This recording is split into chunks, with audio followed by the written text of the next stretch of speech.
Assalamualaikum warahmatullahi wabarakatuh. Perkenalkan, nama saya Asep Gunawan SPD. Saya calon guru penggerak angkatan 6 Kabupaten Kampar. Baiklah, hari ini saya akan mencoba menerapkan proses coaching menggunakan Alukita, dan saya sendiri sebagai coachnya, dan nanti ada Bu Ayu sebagai coachnya, dan juga nanti pengamatnya ada Bu Maria. Assalamualaikum warahmatullahi wabarakatuh. Salam dan bahagia. Perkenalkan, saya di sini Rizky Ayu Pramudia Trahinggalih. Pada kesempatan kali ini, dalam tugas demonstrasi kontekstual pada modul 2.3 mengenai coaching pada supervisi akademik, saya berperan sebagai coachee, di mana Pak Asep Gunawan sebagai coach dan Ibu Mariani sebagai observer atau pengamat. Pada kali ini, saya ingin bercerita mengenai permasalahan saya mengenai seorang murid yang mengalami tindakan yang kurang mengenakan di dalam kelasnya, dan ini berpengaruh kepada prestasi sekolah, dan saya ingin mendapatkan solusi dari Pak Asep sebagai coach. Bismillahirrahmanirrahim. Assalamualaikum warahmatullahi wabarakatuh. Perkenalkan, nama saya Mariani, calon guru penggerak angkatan 6 dari Kabupaten Kampar. Di sini saya sebagai pengamat dari proses coaching yang dilakukan oleh Bapak Asep dan Ibu Ayu. Pak Asep akan melakukan proses coaching dengan alur cerita. Mari sama-sama kita lihat proses coaching yang dilakukan oleh Bapak Asep dan Ibu Ayu. Penasaran videonya seperti apa? Mari kita saksikan bersama-sama. Wassalamualaikum warahmatullahi wabarakatuh. Assalamualaikum Bu Mariani. Waalaikumsalam warahmatullahi wabarakatuh. Mohon maaf Bu, ganggu juga nih Bu. Iya, Waktu Ibu istirahat nih. Iya Pak. Boleh Bu? Boleh Pak. Boleh kita bercerita sedikit? Boleh. Apa Oke. itu Pak Asep? Ini Bu Mariani. Iya. Akhir ini saya melihat nih Bu Ayu nih Bu Mariani. Kayaknya kelihatan murung dan kurang bersemangat saya lihat di dalam kelas. Padahal Bu Ayu itu kan aktif orangnya. Iya. Selalu sukaria juga dengan anak-anak. Namun Iya. akhir ini saya lihat Bu Ayu ini dia kurang semangat nih Bu. Jadi Bapak ingin, apa yang Bapak ingin melakukan kepada Bu Ayu? Mungkin saya ingin mengcoaching juga Bu Ayu ini apa nanti ya, seperti apa yang dirasakan sekarang ini. Baik. Jadi Bapak ingin mengcoaching Ibu Ayu. Lalu tentu ada persiapan-persiapan ya Pak ya. Betul Bu, betul. Kemudian kompetensi apa yang Bapak ingin lakukan dalam proses coaching itu? Mungkin kompetensi coaching Alutirta mungkin Bu yang ingin saya tanya. Iya. Jadi dalam proses coaching alur tirta itu Bapak sudah tahu apa itu dengan coaching alur tirta? Yang saya tahu Bu, coaching Alutirta ini Bu, yang pertama Bu, tujuan utama Bu. Tujuan utama, kemudian identifikasi masalah, Iya. kemudian rencana aksi, dan yang terakhir itu mungkin tanggung jawab. Oke.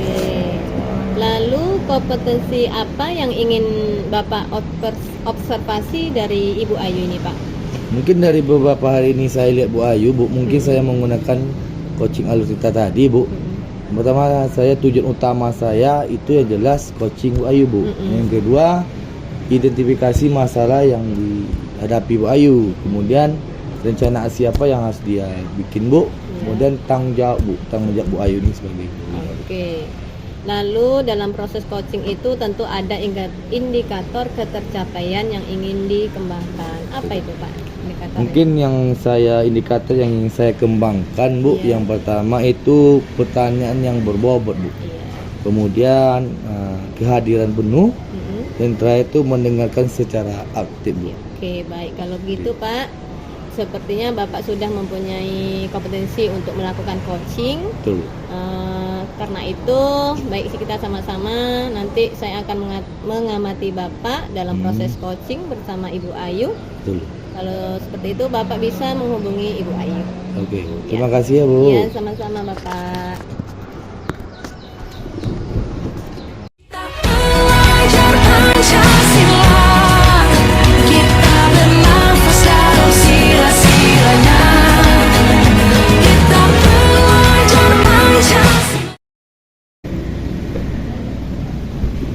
Assalamualaikum Pak Asep. Waalaikumsalam Bu Ayu.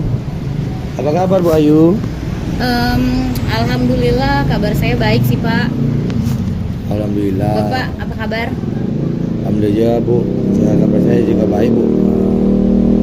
Hari ini kita ngobrol Bu, mungkin membutuhkan waktu lama Bu. Apakah Ibu tidak apa-apa? Tidak apa-apa, Pak. Oke. Bu, boleh saya bertanya nih Bu?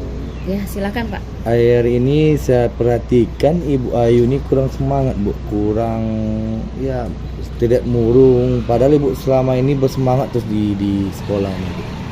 Iya Pak, jadi sebenarnya memang sepertinya saya perlu seseorang untuk membicarakan permasalahan yang sedang saya hadapi. Dan saya rasa, apakah Bapak bersedia membantu saya? Saya siap Bu, saya siap membantu Ibu. Oh, terima kasih Pak sudah mau membantu saya. Jadi mengapa Bu merasa ibu-ibu sekarang ini tidak nyaman saya rasa? Jadi begini Pak, akhir-akhir ini saya merasa saya kurang fokus dalam mengajar dan saya merasa tidak nyaman karena saya kepikiran dengan salah seorang siswa yang saya bimbing untuk lomba. Kebetulan 1 bulan lagi ada Olimpiade di Universitas Riau. Iya. Nah, di situ saya lihat siswa ini diperlakukan tidak adil oleh salah satu guru di kelasnya. Oh gitu. Padahal Pak, siswa tersebut itu merupakan siswa yang sebenarnya akan menaikkan prestasi sekolah ini. Betul. Jadi Bu, diperlakukan tidak adil namanya.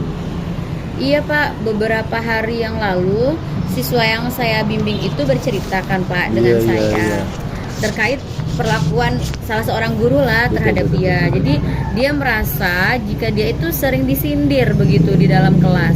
Dan yang lebih parahnya Pak, dia itu disuruh keluar dari kelas. Wow, luar biasa. Jadi juga, ya. kata-kata yang sering disampaikan ibu itu ke dia, prestasi itu penting, tapi belajar yang paling penting. Mungkin karena dia sering ini ya Pak, minta izin untuk bimbingan dengan saya, dan itu membuat saya kepikiran gitu Pak. Betul.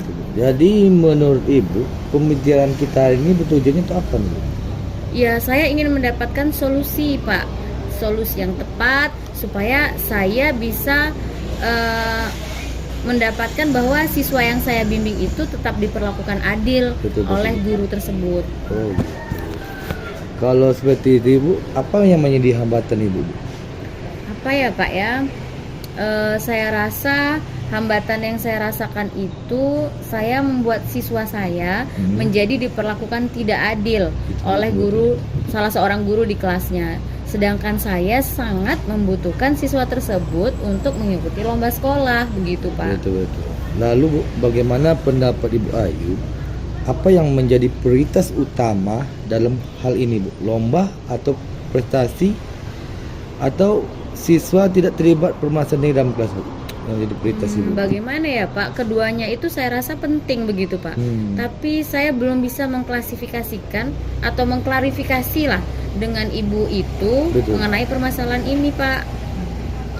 Oh, jadi kalau seperti itu Bu, bagaimana cara Ibu mengatasi masalah ini Bu? Bagaimana ya Pak? Oh ya, bagaimana kalau misalnya begini ya Pak, saya akan menemui guru tersebut, kemudian saya bisa mencoba membicarakan hal ini dengan ibu guru tersebut, dan saya akan menyampaikan kepada ibu itu bahwa sebenarnya hanya terjadi miskomunikasi terkait jadwal belajar dengan jam latihan. Bagaimana Pak? Nah, itu bagus Bu Ayu. Selanjutnya bagaimana Ibu tindak lanjut yang akan Ibu lakukan setelah membicarakan semua ini Bu? Apa tindak lanjut Ibu? Iya Pak, saya akan segera menemui guru tersebut untuk membicarakan dan berusaha untuk mengatur waktu. Dan saya harus sebisa mungkin untuk bertanggung jawab atas apa yang dihadapi sekarang, situasi yang dihadapi oleh siswa tersebut. Kemudian kita tahulah bahwa yang dihadapinya sangat sulit kan Pak, karena berhadapan dengan waktu belajar dan jam latihan. Akan tetapi jika siswa rasanya mampu memanajemen waktu dengan baik dan mau mengungkapkan masalah pada guru tersebut, maka sebenarnya guru tersebut pasti akan memahaminya. Ya Pak. Oke Bu, Saya rasa Ibu Ayu udah jelaskan. Saya rasa Ibu Ayu ini bisa, Bu. Kita semangat ya, Bu. Baik Pak, terima kasih Pak. Bapak sudah memberikan solusi dari permasalahan saya. Kalau gitu, saya kembali ke kelas terlebih Iya, Bu. dahulu ya Pak. Waalaikumsalam. Assalamualaikum Pak Asep. Waalaikumsalam. Bismillahirrahmanirrahim. Assalamualaikum warahmatullahi wabarakatuh. Baik Bapak Ibu, hebat. Itulah tadi video proses coaching yang dilakukan oleh Bapak Asep dan Ibu Ayu. Alhamdulillah sudah berjalan dengan lancar. Kemudian Bapak Asep sebagai coach menggunakan alur cerita dan Ibu Ayu sebagai coaching. Di sini Pak Asep sebagai coaching menggunakan kompetensi dalam proses coaching ini dengan baik, kemudian sesuai dengan prinsip coaching dengan memberikan pertanyaan-pertanyaan yang berbobot, kemudian sesuai dengan proses kreatif, sehingga dalam memaksimalkan potensi yang dimiliki oleh Ibu Ayu dalam menemukan solusi dari permasalahannya. Baik, Ibu Ayu sebagai coach, di sini Ibu tadi sudah melakukan proses coaching yang dilakukan oleh Bapak Asep. Ibu melakukan proses coaching itu apa indikator pencapaian yang Ibu kembangkan di sini? Baik Ibu, dari proses coaching yang telah dilakukan, indikator utamanya tentu saya mendapatkan solusi begitu dari arahan yang disampaikan oleh Pak Asep, begitu pula dengan pertanyaan-pertanyaan yang beliau berikan. Jadi di situ membuat saya mampu berpikir kritis dan saya menemukan solusi dari permasalahan saya begitu. Baik, terima kasih. Kita akan mendengarkan juga dari Bapak Asep sebagai coach dalam mengcoaching Bu Ayu. Apakah indikator pencapaian dari Bapak yang dilakukan oleh Bu Ayu tadi dalam proses coachingnya? Oke, sebenarnya alhamdulillah ya, Bu. Dengan adanya alur cerita ini, Bu, cerita ini kita dapat nanti mengetahui tujuan kita pertama dulu, Bu. Oke. Biasanya saya ingin membuat Ayu, berarti itu tujuan utama saya. Baik, baik. Kedua, identifikasi, Bu. Dan itu masa dari Bu Ayu ini saya dapat identifikasinya, Bu. Dan rencana apa yang perlu kita rencanakan di hasil kita ini. Dan rencana kita jawab. Iya, iya. Biar dari dengan ada informasi kita jawab. Begitu aja. Karena kita ini saling membantu di coaching juga kan, cuma juga bagaimana komunikasi masa. Baik, baik sekali. Terima kasih Ibu Ayu dan Pak Asep. Demikianlah proses coaching yang telah dilakukan oleh Bapak Asep dan Ibu Ayu. Dari kami kelompok 3, apabila ada keliruan dan kesalahan kami mohon maaf yang sebesar-besarnya. Mudah-mudahan video ini bermanfaat bagi Ibu semua. Kita